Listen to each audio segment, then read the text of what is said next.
that we are at war with Germany.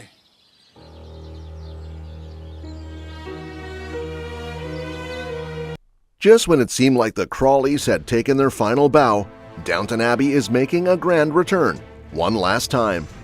Julian Fellowes is bringing us a third and final film to wrap up the story of the beloved aristocratic family we've been following since 2010. And yes, most of the familiar faces are coming back for this last chapter, along with Downton Abbey A New Era director Simon Curtis, who's once again stepping behind the camera. To mark this final farewell, we've gotten our first official look at the movie, and it's already tugging on the heartstrings. The image features none other than Lady Mary Crawley, played by Michelle Dockery, looking every bit the elegant aristocrat we remember. She's gliding down one of Downton's lavish corridors in a deep red dress, white satin gloves, and a tiara, because of course she is. It's Lady Mary after all. The movie poster doesn't beat around the bush either. With the tagline, "It's almost time to say farewell," it's making it crystal clear. This is the end.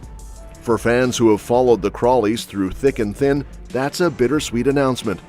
We've watched them weather wars, scandal, romance, and even Hollywood crews invading the Abbey. So, saying goodbye won't be easy. The Downton Abbey series originally aired in 2010 and followed the Crawley family and their household staff from 1911 to 1925.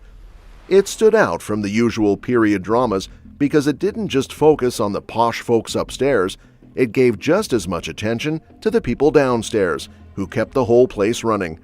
The show quickly became a global hit, launching the careers of actors like Lily James, Dan Stevens, and Michelle Dockery, while giving us unforgettable performances from seasoned pros like Maggie Smith, Hugh Bonneville, and Jim Carter.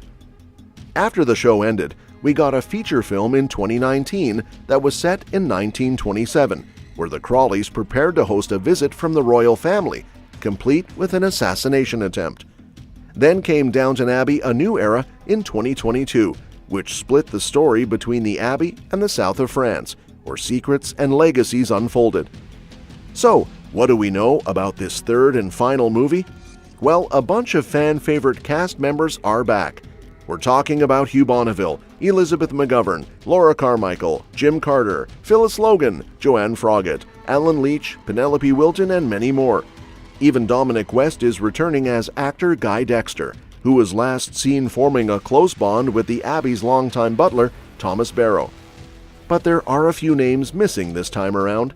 Sadly, Dame Maggie Smith won't be returning, as her character Lady Violet passed away in the last film, and the legendary actress herself died in 2024.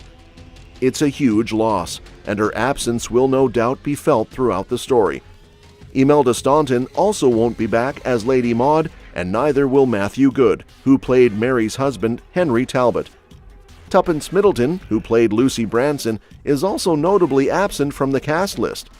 On a brighter note, we've got some exciting new faces joining the cast, including Paul Giamatti, Jolie Richardson, Alessandro Nivola, Simon Russell Beale, and Artie Frusciante. Interestingly, Giamatti's return isn't entirely new. He had a cameo as Cora's brother Harold in the TV series, so it's nice to see him pop back up. When it comes to plot, details are still under wraps, but there are a few hints about where the story might go.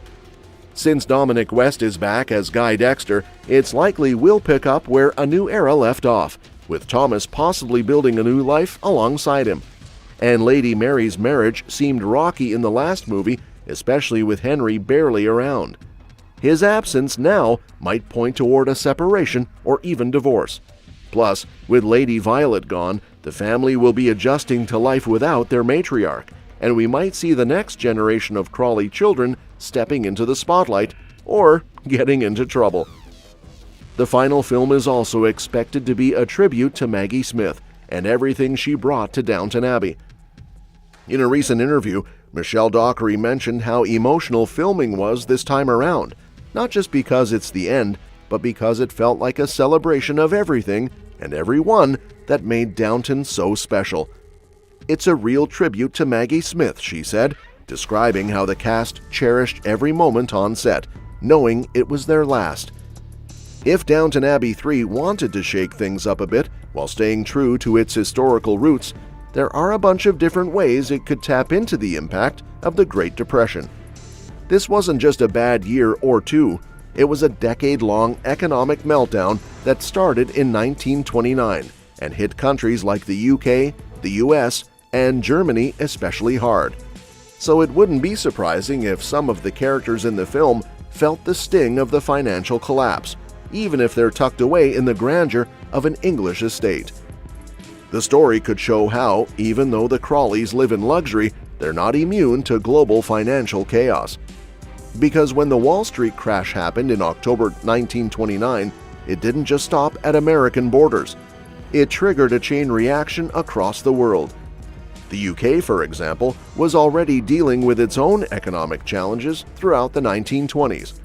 So when international trade took a nosedive and unemployment started climbing, British families, rich or poor, had to tighten their belts.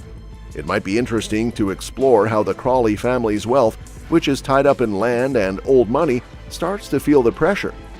Even if they aren't losing jobs like many others, what if their tenants can't pay rent anymore, or their investments lose value? That would definitely lead to some tough conversations at the dinner table. And it's not just the upstairs folks who have been affected. Downstairs, the servants could be worried about their jobs or have family members in towns or cities struggling to find work. What makes the Depression so dramatic is that it came right after a time of incredible excess. The 1920s, known as the Roaring Twenties, were all about partying, new technologies, and people getting rich off the stock market.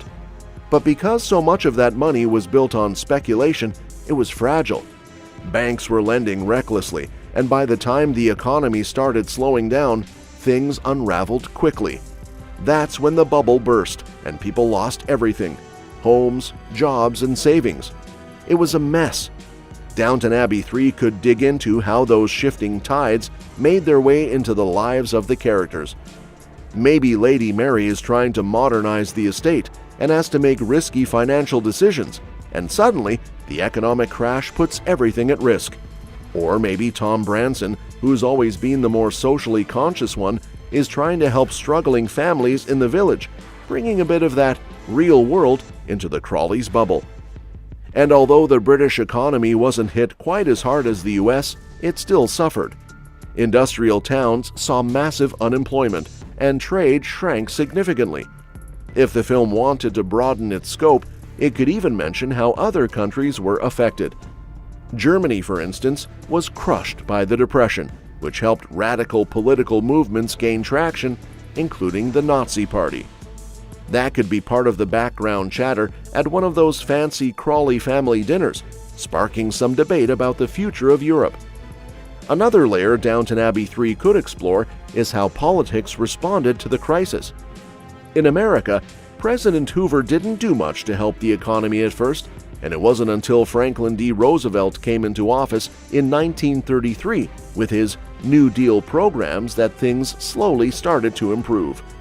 Meanwhile, Britain had to grapple with its own decisions about tariffs, currency, and unemployment relief. That kind of context could come through in a scene where the Earl reads a worrying letter from London, or someone mentions how protectionist policies are making things worse. But it's not all doom and gloom. One thing that might resonate is the resilience people showed during that time. The Crawley household has weathered wars, scandals, and changing times before, so this could be another challenge where we see them adapt. Maybe they have to cut back on staff or host fewer grand events. Maybe Lady Edith, who now runs a magazine, finds that readership drops and advertising dries up, pushing her to get creative. The Depression didn't just destroy, it forced people to rethink how they lived and worked. So even though we're saying goodbye, it sounds like this last film is going to be filled with love, nostalgia, and just enough drama to keep us on our toes. It's one final curtain call for the Crawleys, and it looks like it's going to be one to remember. And that's that for today's video. Thanks for watching, and we'll see you in the next one.